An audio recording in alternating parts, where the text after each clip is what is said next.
Assalamualaikum warahmatullahi wabarakatuh. Selamat pagi, mohon izin memperkenalkan diri. Nama saya Firman Ardi Febrian. Di sini saya akan mempresentasikan soal-soal yang ditampilkan untuk memenuhi UAS Fisika Awan.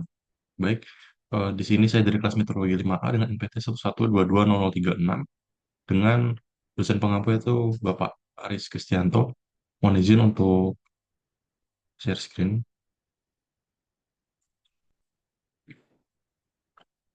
Baik, untuk soal pertama itu adalah menjelaskan prinsip kerja radar, cuaca, lidar, sodar, dan disdrometer yang dikaitkan dengan deteksi mikrofisis awan.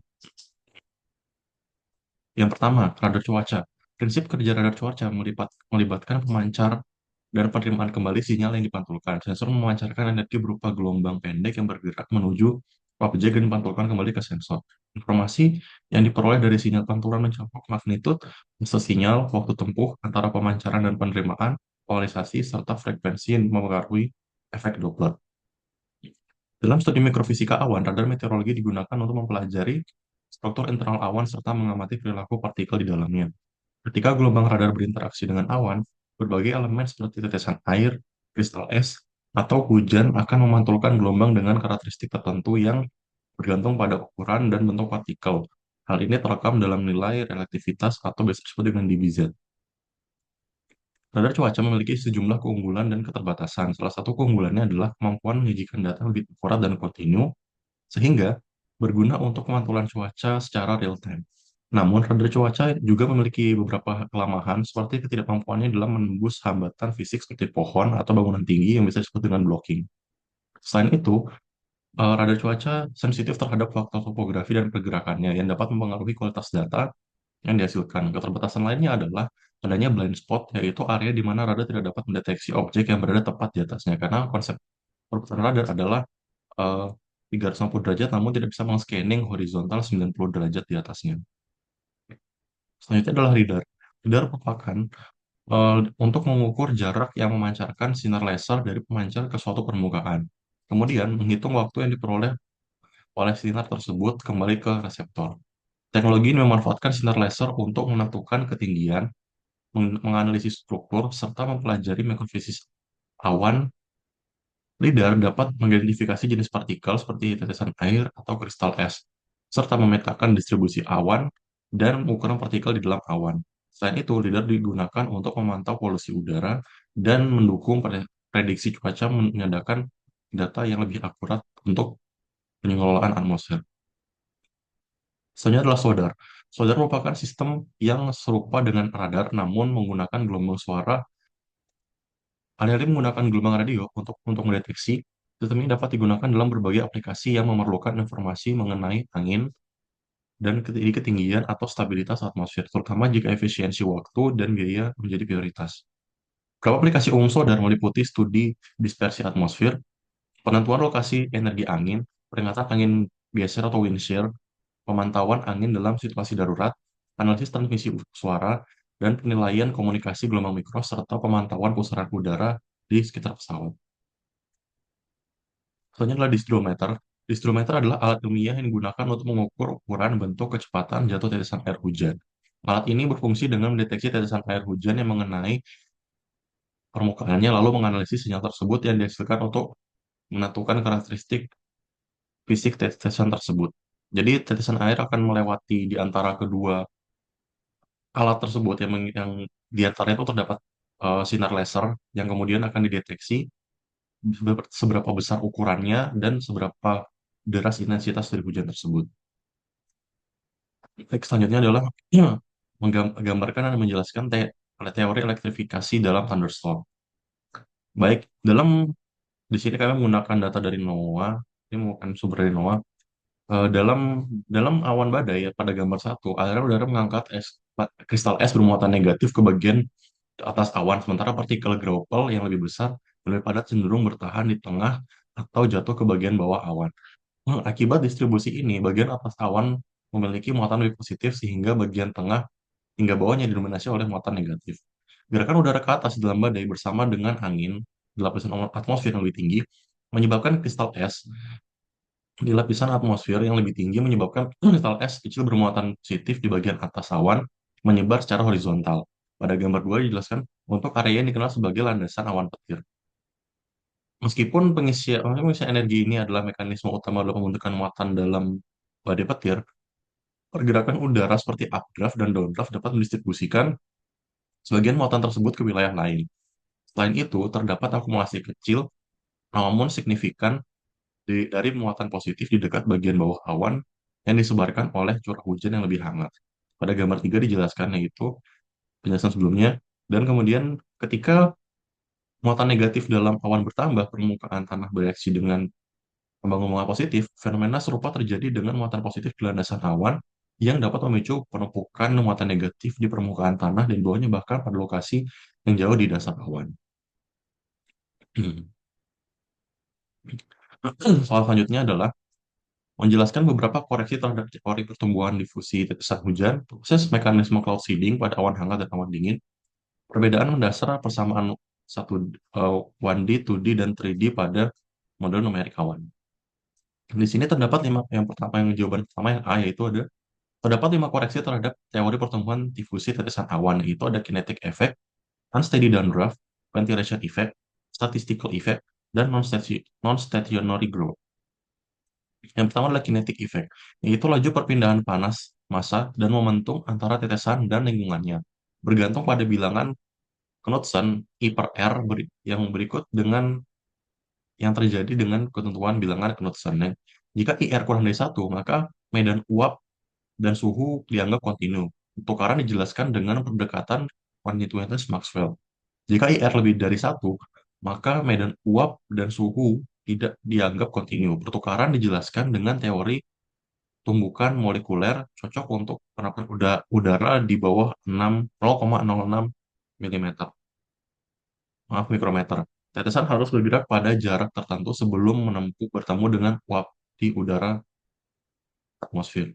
Asalnya ya IR sama dengan 1, yaitu tetesan air kecil dengan radius di antara 0,1 dan 1 mikron.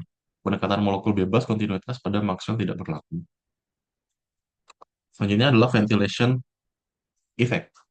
Memang merupakan efek aliran udara di sekitar tetesan hujan atau partikel presipitasi yang jatuh melalui atmosfer memengaruhi distribusi medan uap di sekitarnya. Ketika tetesan berada di dalam kondisi diam, medan uap di kelilingnya berbentuk simetris atau isotropik.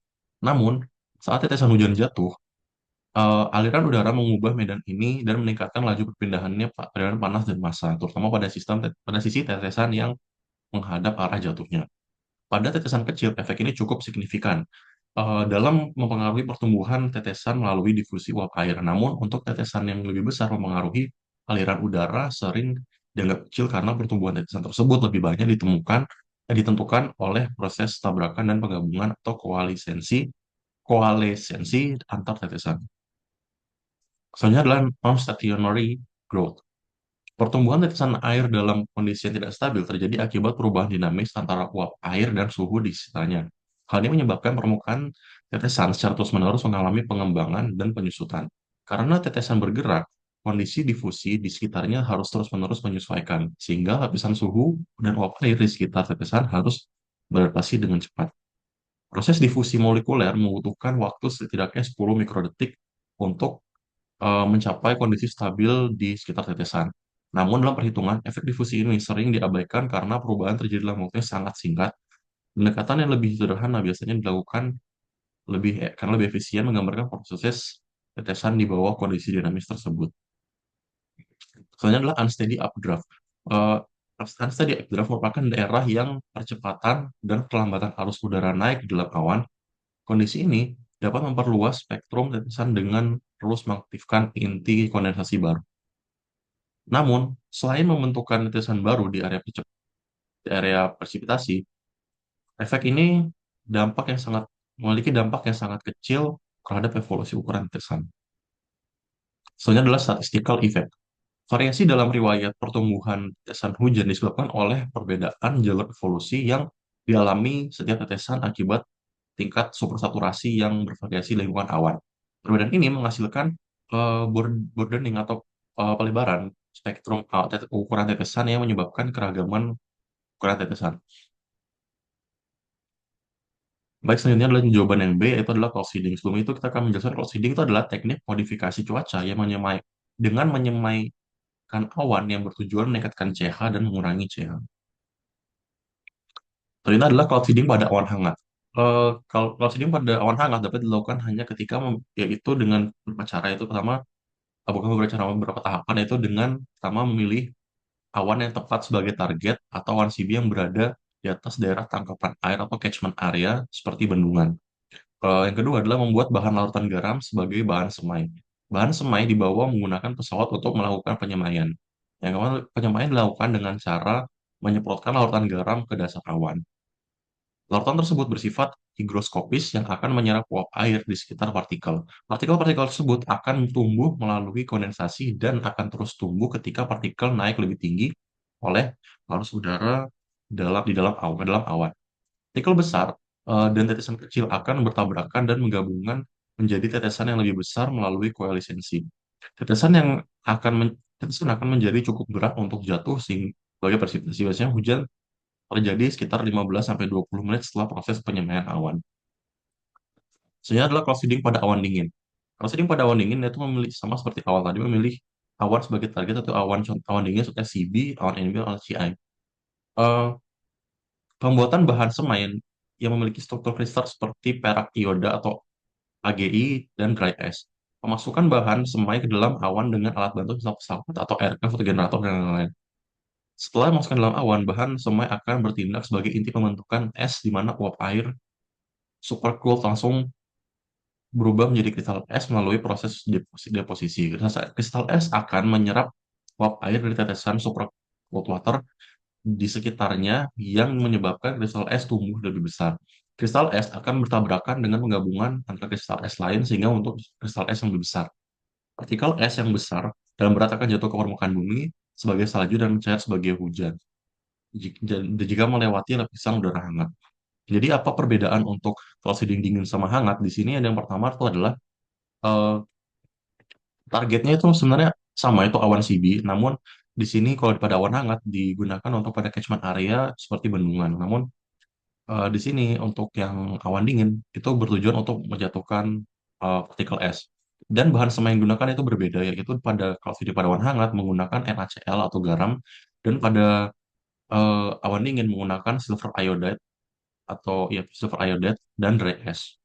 Dan di sini tujuannya berbeda, yaitu pada awan hangat ditujukan untuk meningkatkan curah hujan dan pada awan dingin digunakan untuk meningkatkan intensitas atau ukuran pada kristal es.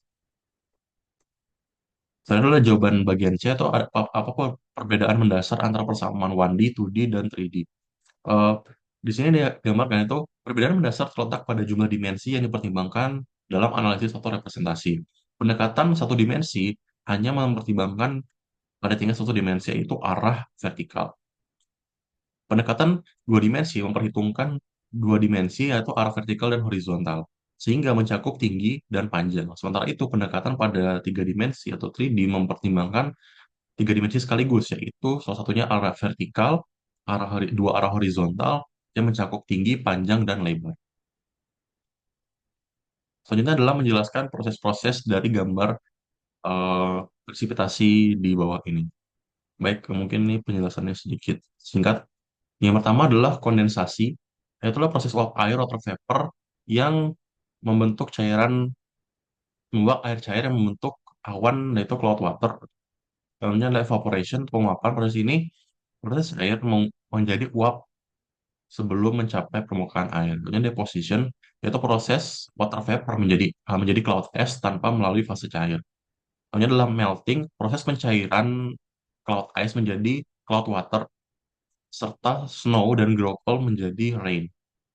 Priming, yaitu adalah proses air cair atau cloud water rain yang sangat dingin membeku membentuk salju. Istilah auto conversion, itu adalah proses penggabungan tetesan air kecil di awan atau cloud water menjadi lebih besar hingga mencapai ukuran yang cukup untuk jatuh sebagai hujan. Yang terakhir adalah collection atau proses di mana partikel bertabrakan satu dan bergabung menjadi partikel yang lebih besar, yaitu jika partikel air dan es di awan maka akan menjadi hujan. Jika partikel air dan es di awan, salju serta hujan maka menjadi graupel.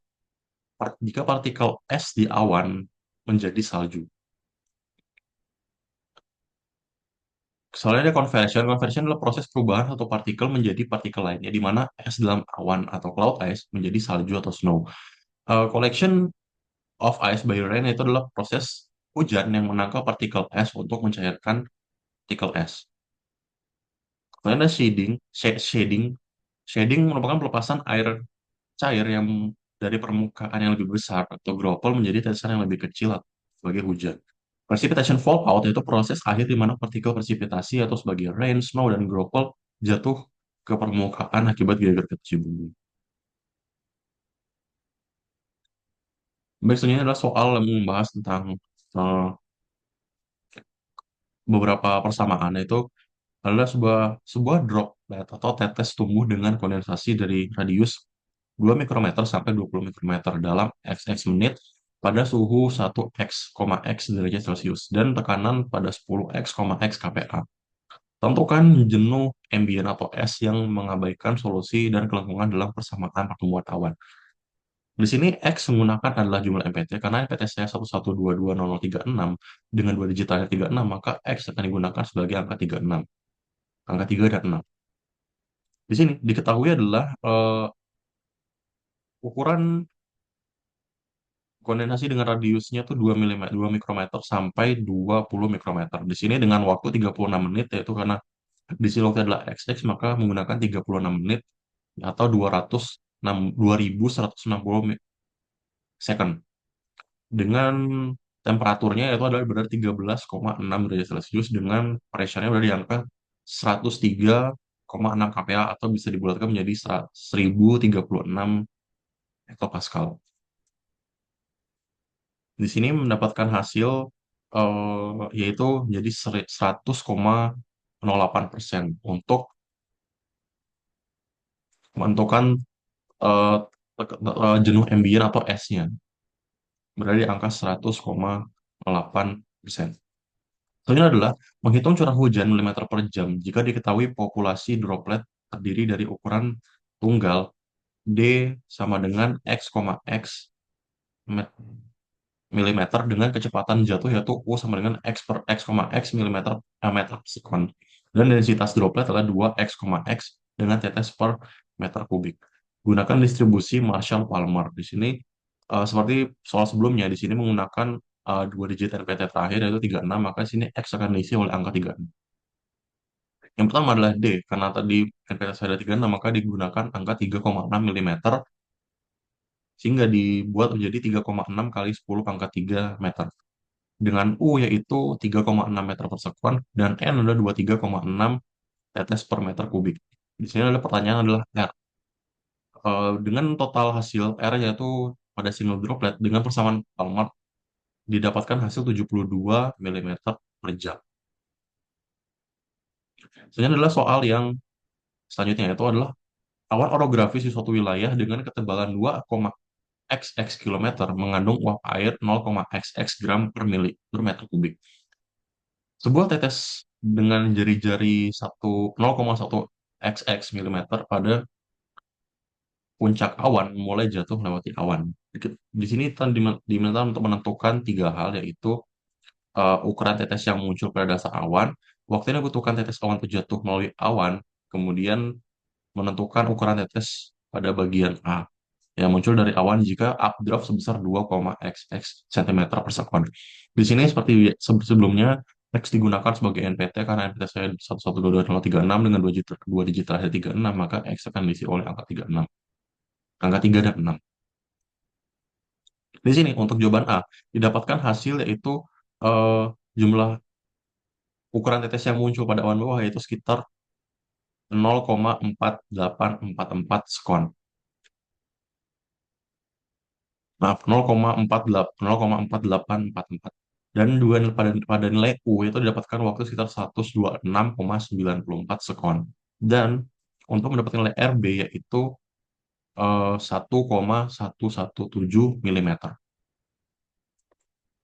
Soal selanjutnya adalah menentukan ukuran dari tetes di puncak lintasan, yaitu dan B, ukuran dari tetes yang ketika dia meninggalkan awan, dan C, waktu yang tersisa bagi droplet di awan. Jika sebuah tetes berdiameter 0,xx mm terletak di dasar awan cumulus yang memiliki konsentrasi air cair sebesar 1,xx gram per meter kubik dengan kecepatan updraft konstan sebesar x, meter per sekon menggunakan persamaan pertumbuhan kontinuitas dan mengabaikan pertumbuhan kondensasi menggunakan persamaan Roger. Di sini dikarenakan X diisi pada dua digit NPT terakhir, karena NPT saya 1122036, maka X akan diisi oleh angka 3 dan 6. Di sini mendapati hasil bahwa diketahui R adalah 0,36 mm, ya, dengan nilai M 1,36 gram meter pangkat min 3 yang akan dibuat jadi 1,36 kali 10 pangkat min 3 kilogram per meter kubik. Ini adalah U yaitu 3,6 meter per sekon. Di sini yang pertama dilakukan adalah menurunkan rumus dari dr per dz m per 4 kl sama dengan ur per u dikali ur. Diturunkan menjadi persamaan rt min rb sama dengan em per 4 ql ur per u kali ur dikali z. Di sini dapatkan hasil yaitu ukuran dari tetesan puncak lintasan itu berada di angka 0,36 0,35 mm. Dan di sini dapatkan hasil untuk ukuran dari tetesan ketika meninggalkan awan itu berada di angka 4,7024 mm. Dan untuk waktu yang tersisa pada droplet di awan itu berada di angka 256,78 sekon. Baik, mungkin itu aja hasil dari presentasi saya untuk tugas UAS dari fisika awan. Mohon maaf atas kekurangannya bila ada kesalahan, mohon dimaafkan, dan mohon terima kasih atas waktunya. Wassalamualaikum warahmatullahi wabarakatuh dan selamat pagi.